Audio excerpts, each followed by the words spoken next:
नमस्कार, आप देख रहे हैं क्राइम 24 आवर्स और मैं हूं आपके साथ ज्योति कनौजिया। आइए रुक करते हैं खबर की ओर। वेजलपुर के सब रजिस्ट्रार 1.5 लाख की रिश्वत लेते पकड़े गए थे।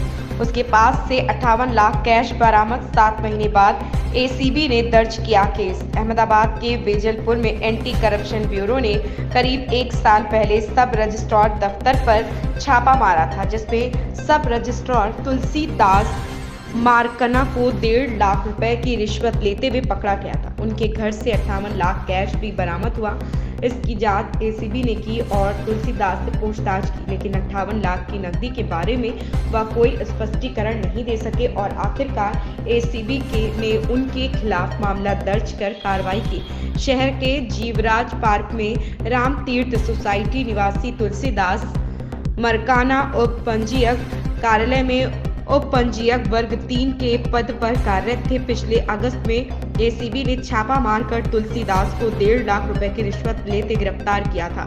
इसी दौरान एसीबी की टीम ने उनके घर की तलाशी ली और उनके एक परिचित को घर से एक बैग में कुछ नकदी और संदिग्ध सामान लेकर भागते हुए पकड़ा गया। इस जांच में 58 लाख रुपए की नकदी और 12 बोतल विदेशी शराब मिली। इसे लेकर एसीबी और पुलिस ने कार्रवाई की। एसीबी ने तुलसीदास से मिली नकदी के बारे में पूछताछ की, लेकिन वह नकदी का खुलासा नहीं कर सका। इसके आधार पर रिश्वत निरोधक ब्यूरो ने शनिवार को तुलसीदास के खिलाफ मामला दर्ज किया है। उसी सिलसिले में उन्हें गिरफ्तार किया गया था। मिलकत मળી આવે છે કઈ રીતનું સમગ્ર મામલો છે, કોણ છે વ્યક્તિ?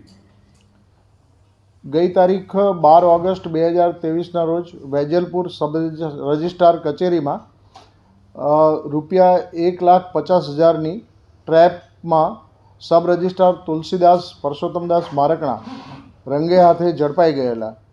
તેઓની ટ્રેપ સક્સેસ જતાં તાત્કાલિક અસરથી તેઓના ઘર પર સર્ચ કરવામાં આવેલી. આ સર્ચ દરમિયાન તેઓના ઘરેથી 58 લાખ રૂપિયા જેટલી માતબર રકમ રોકડ મળી આવેલ. ત્યારબાદ તેઓએ આ રકમ જે છે એ પોલીસે CRPC 102 મુજબ કબજે કરેલી અને આ અંગે તેઓનું જે તે સમયે પ્રાથમિક નિવેદન લેતા તેઓએ પોતાનું મકાન વેચેલું છે, તેના આવેલા નાણાં છે તેવી ખુલાસો કરેલો. ત્યારબાદ આ અંગે એક અલાયદી ઇન્ક્વાયરી પોલીસ ઇન્સ્પેક્ટર KP તરેટિયાઓને સોંપવામાં આવેલી. જે ઇન્ક્વાયરીના કામે તેઓએ આ નાણાં મકાનના હોવાનું જણાવેલું. તેમાંથી તેઓ ફરી ગયેલા અને ત્યારબાદ તેઓ જણાવવા લાગેલા કે મારા આ ખેતીના ઉપજના નાણાં છે. પરંતુ સમગ્ર જગ્યાએ તપાસ કરતાં એ નાણાં તેઓએ જે ખુલાસાઓ કર્યા એ કોઈપણ ખુલાસાઓ ગ્રાહ્ય રાખી શકાય નહીં, અથવા તો તેઓના જે મકાનના વેચેલા જે નાણાં હતા તે તેની બેંકમાં સલામત પડેલા હતા. ત્યારબાદ તેઓને એવી ખેતીની જમીન પણ નહોતી જેમાંથી આટલી ઉપજ થઈ શકે.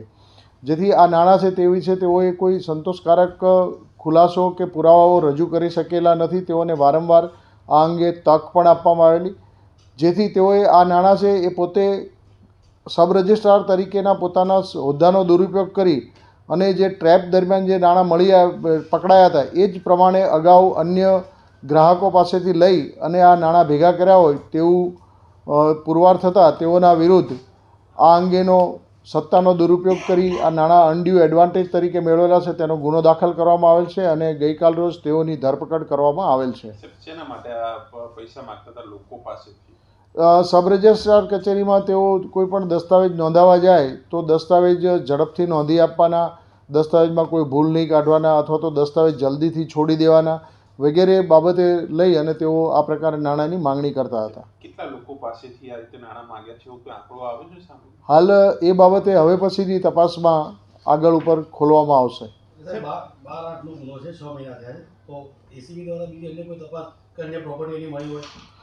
એની અન્ય કોઈ પ્રોપર્ટી હાલ મળવા ઉપર નથી, પરંતુ આ અંગેની આગળની તપાસ હવે પછીના જે અધિકારી છે એમના દ્વારા હાથ ધરવામાં આવનાર છે.